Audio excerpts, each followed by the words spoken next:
Hi hello friends, healthy breakfast కోసం అయితే ఇలా 3 కప్పుల మినపప్పుని తీసుకొని పొట్టున్న మినపప్పుని తీసుకోండి. 1 కప్పు జొన్నల్ని తీసుకోండి. నీట్గా కడిగేసుకున్న తర్వాత ఒక 8 అవర్స్ నాననివ్వాలి. నానబెట్టిన తర్వాత మళ్ళీ ఇలా కొంచెం పొట్టు ఉంచుకొని ఇలా మినపప్పుని గ్రైండ్ చేసుకోవాలి. మెత్తగా మినపప్పు గ్రైండ్ చేసుకున్న తర్వాత కొంచెం బరకగా జొన్నల్ని గ్రైండ్ చేసుకోవాలి. గ్రైండ్ చేసి ఈ రెండింటిని కలిపి మంచిగా నైట్ మొత్తం ఫర్మెంటేషన్ చేయాలి. మార్నింగ్ దీంతో బ్రేక్ఫాస్ట్ చేసుకోవాలండి. 1 స్పూన్ కూడా ఆయిల్ లేకుండా చాలా హెల్దీ అయిన బ్రేక్ఫాస్ట్ రెడీ అవుతుంది.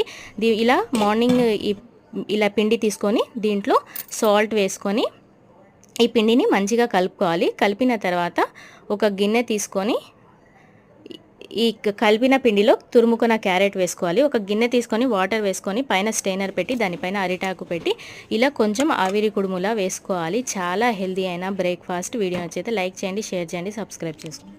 Thank you for watching.